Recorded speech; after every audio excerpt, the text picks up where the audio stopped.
उत्तराखंड में अराजकता पैदा करने वाले, यहाँ के लोगों से लड़ाई झगड़ा करने वाले, तलवारबाजी करने वाले, भाला और रिवॉल्वर लेकर चलने वाले,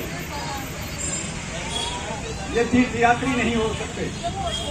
चाहे वो पंजाब के हैं, चाहे वो हरियाणा के हैं, चाहे वो दिल्ली के हैं, चाहे वो उत्तर प्रदेश के हैं, चाहे वो राजस्थान के हैं, चाहे बिहार के हैं, चाहे किसी भी राज्य के हैं, जो तीर्थयात्री हैं उनका स्वागत है।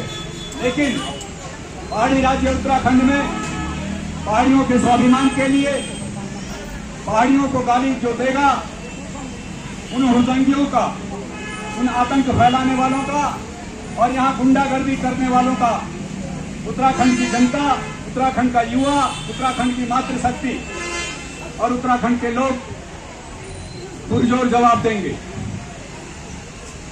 मैं इसी क्रम में डॉक्टर मुकेश, हेलीकॉप्टर नहीं मिलता है, उसकी खबरें हमारे अखबारों में छपी। रोज वो लड़का था, वो ट्रैवल एजेंसी का एक मालिक था, 10 साल से यात्री। बीजेपी आरएसएस चाहता है पंजाब में जो चुनाव है, पंजाब के चुनाव में अभी आप सर्च करोगे, लुधियाना में, पटियाला में, पंजाब में सिख और नॉन सिखों का झगड़ा चल रहा है। नॉन सिखों की तादाद ज्यादा है, तो आरएसएस बीजेपी इनको टारगेट कर रहा है।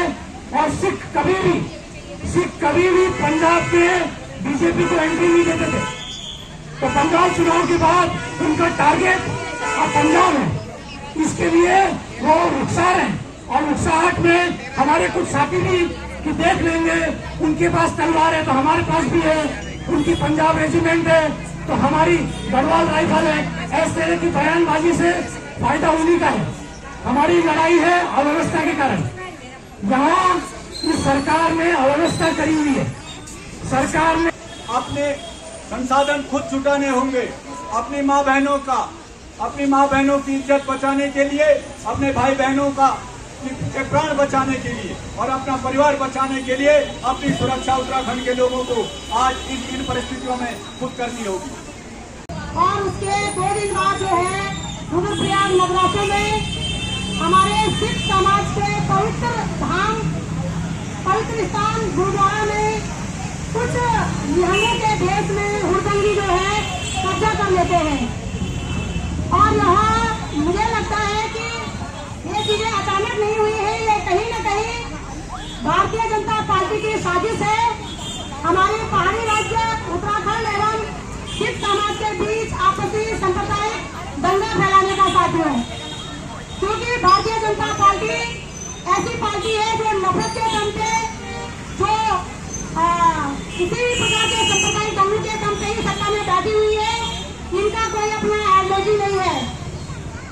साथियों, यदि हमारे उत्तराखंड का आम जन बिना हेलमेट पहने भी सड़क पे अगर स्कूटी चलाते हैं तो उनका चालन करता है। यदि हमारे उत्तराखंड की बेटी ज्योति रौतेला अपराधियों के खिलाफ में हथियार उठाती है तो उनके ऊपर आम पेड़ लगाए जाते हैं और उन्हें जेल के सलाखों के पीछे डाला जाता है। लेकिन निहंगों के भेष में हुड़दंगी न केवल स्थानीय लोगों के साथ मारपीट करते हैं, बल्कि सिख समाज के खिलाफत में गुरुद्वारा पे भी कब्जा करते हैं।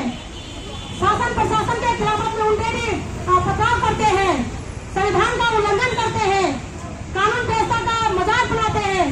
लेकिन हमारे उत्तराखंड की फेडरल सरकार उन हुड़दंगियों पे कार्रवाई करने की जगह उनके स्वागत किया जाता है, उनके लिए कारपेट बिछाया जाता है। और दुर्भाग्य देखेगा कि पंजाब में भी उन हुड़दंगियों का स्वागत किया जाता है। मैं इस वीडियो के माध्यम से स्पष्ट शब्दों में कहना चाहती हूँ, जिन लोगों ने उन हुड़दंगियों का स्वागत किया, आप उत्तराखंड के लोगों को मारना, काटना या किसी भी प्रकार से उनका शोषण करना, ये तुम अपने सिख धर्म का पालन कर रहे हो? मेरे हिसाब से कदापि नहीं। या फिर जो भारतीय जनता पार्टी कह रही है कि हम हिंदू हृदय सम्राट हैं, हम सनातन प्रेमी हैं, तो सिख धर्म को और अपराध में लड़ाकर आप खतरे में डालने का काम कर रहे हो। साथियों, ये घटना मैं स्पष्ट शब्दों में कहना चाहती हूँ, ये विरोधी, पहाड़ विरोधी नहीं है। ये घटना सिर्फ समाज विरोधी और सिख विरोधी नहीं है, ये घटना देश विरोधी है। क्योंकि किसी भी समुदाय को आपस में लड़वाना, हथियार चलाना, पथराव करना, ये सीधे सीधे देश विरोध का काम है साथियों। एक तरफ हमारे मशहूर वैज्ञानिक सोना मानसून जी तमाम प्रकार के सामाजिक कार्यों को लेकर के जब यात्रा करते हैं, पहाड़ बचाने के लिए, हिमालय बचाने के लिए जब यात्रा करते हैं, उनके ऊपर NSA लगा करके उन्हें 6 महीने की जेल कर दी जाती है। और दूसरे तरफ हुड़दंगे ITBP के जवानों के ऊपर पथराव करते हैं। सुनने में आ रहा है कि देहरादून में हमारे पुलिस प्रशासन पे भी पथराव किया गया, तलवार चलाई गई। मुझे लगता है कि 10 पुलिसकर्मी घायल हो गए शायद इस हमले में भी। तो क्या ये देश प्रेम का काम है? मैं अपनी सिख समाज से भी हाथ जोड़कर विनम्र निवेदन करना चाहूंगी कि आप इस प्रकार के हुड़दंगियों के खिलाफ कड़ी से कड़ी कार्रवाई करें। और मैं एक नारी होने के नाते स्पष्ट शब्दों में कह देना चाहती हूँ, जो तुम पितृसत्ता पुरुष प्रधान समाज धर्म के नाम पे समाज में हुड़दंग मचा रहा है और सदियों से मचाते आ रहा है, सदियों से कत्लेआम करते आ रहा है। तो मैं जानना चाहती हूँ, यदि आपके जो आप हुड़दंग मचा रहे इतना दम है, तो कल परसों अरुणाचल प्रदेश में कितनी भीषण बाढ़ आई, बाढ़ में मरे हुए लोगों को बचाकर दिखाएगा जरा। साथियों, धर्म का निर्माण जन कल्याण के लिए हुआ है, ना कि जनता के शोषण करने के लिए। और यदि तुम धर्म के आड़ में रावण बनकर के जनता का शोषण करोगे, तो कम से कम उत्तराखंड की मातृशक्ति कदापि बर्दाश्त नहीं करेगी। तुम सदियों से इस देश के कमजोर नागरिकों का और मां बहन बेटियों का धर्म के नाम पे, जाति के नाम पे शोषण करते आ रहे हो। अब हम यहाँ तुम्हारा पितृसत्तात्मक भूत मानसिकता कदापि बर्दाश्त नहीं करेंगे। हमारे बच्चे पे किस प्रकार से हाथापाई करी, स्थानीय लोगों को तुम बिना कारण मार रहे हो, और जो एक्चुअल में हुड़दंगी है, जो एक्चुअल में समाज का माहौल खराब कर रहे हैं, उन्हें तुम इस प्रकार से कारपेट बिछा करके स्वागत कर रहे हो, ये हम बर्दाश्त नहीं करेंगे। ऐसा इस देश के नागरिक होने के नाते, इस देश की महिला होने के नाते, और संविधान से ऊपर, कानून से ऊपर कोई जाति नहीं है, कोई धर्म नहीं है। और जिन्हें इतना ही शौक है अपने धर्म में जो कुछ भी करने का, अपने इलाके में करे, हमारे उत्तराखंड के शांत वादियों में हम जाति कदापि बर्दाश्त नहीं करेंगे। हर उस व्यक्ति का, हर उस धर्म का, हर उस जाति का स्वागत है जो शांतिपूर्ण ढंग से हमारे उत्तराखंड में तीर्थ स्थलों में दर्शन करने आएंगे, अतिथियों की तरह आएंगे, मेहमानों की तरह आएंगे, हम उनका स्वागत करेंगे। लेकिन यदि हुड़दंगियों की तरह आओगे, भले ही उत्तराखंड का शासन प्रशासन तुम्हें जवाब नहीं देगा, लेकिन इस राज्य की मातृशक्ति तुम्हें माकूल जवाब देगी। हमें बर्दाश्त नहीं है ये सब। आशा में पूर्ण उम्मीद करूंगी कि हमारा सिख समाज अपने बीच पल रहे ऐसे हुड़दंगी को चिन्हित करेगा, हमारा सनातन के लोग भी अपने बीच पल रहे ऐसे हुड़दंगी को चिन्हित करेंगे। सिर्फ यही बात नहीं है साथियों, अब सावन के महीने में कांवड़ यात्रा आने वाली है, वहाँ पर भी हमारे हिंदू समाज के लोग मोटरसाइकिल में 4-4-5 बैठ करके वो फट उस बाइक की आवाज से पूरे स्थानीय लोगों को प्रभावित करते हैं, ध्वनि प्रदर्शन करते हैं, हम उनका भी विरोध करते हैं। धर्म के नाम पे इस प्रकार की हुड़दंगी बिल्कुल बर्दाश्त नहीं की जाएगी। और जिन्हें हुड़दंग करना है अपने घर में करेगा, अपने इलाके में करेगा। उत्तराखंड के शांत वादियों में किसी भी प्रकार का हुड़दंगी, किसी भी प्रकार का अराजकता हम बर्दाश्त नहीं करेंगे।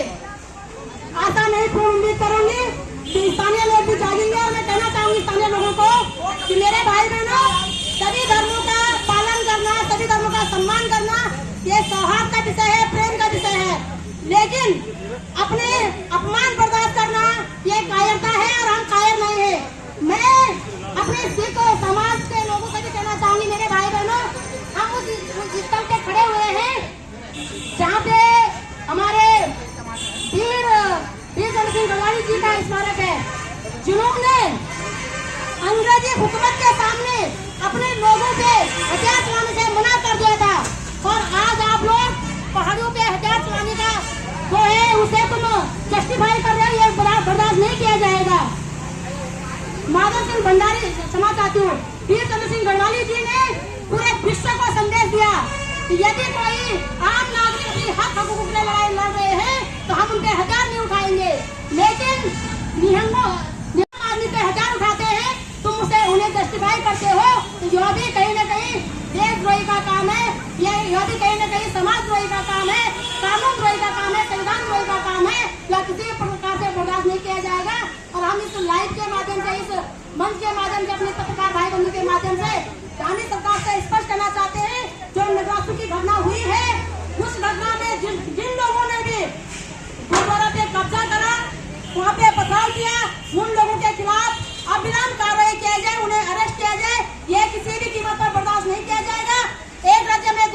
नहीं चलेंगे। एक तरफ आप पूरे देश में ढिंडोरा पीट रहे हो कि उत्तराखंड में यूनिफॉर्म सिविल कोड आ चुका है, दूसरी तरफ आप बुजुर्गों को सम्मान छोड़ते हो और स्थानीय लोगों को आप अकारण जेल में बंद कर देते हो। ये बर्दाश्त नहीं किया जाएगा। आशा नहीं पूर्ण उम्मीद करूंगी कि सभी लोग अपनी धर्म को मद्देनजर रखते हुए अपने धर्म का पालन करेंगे। हमारे गुरु गोविंद महाराज जो हमारे सिखों के गुरु हैं, उन्होंने कितने अच्छे काम किए हैं, कितने अच्छे संदेश दुनिया को दिए हैं। मैं व्यक्तिगत तौर पे सिख समाज के समर्थक हूँ। मेरे भाई बहनों, आप लोगों को कहना चाहूंगी, जब भी हम लोग बाहर जाते हैं, हम गुरुद्वारा में खाना खाते हैं। हमारे लिए मंदिरों के दरवाजे बंद होते हैं, वहाँ हमें खाना नहीं मिलता, मस्जिदों में हमें खाना नहीं मिलता। हम गुरुद्वारा में जाते हैं खाना खाने के लिए।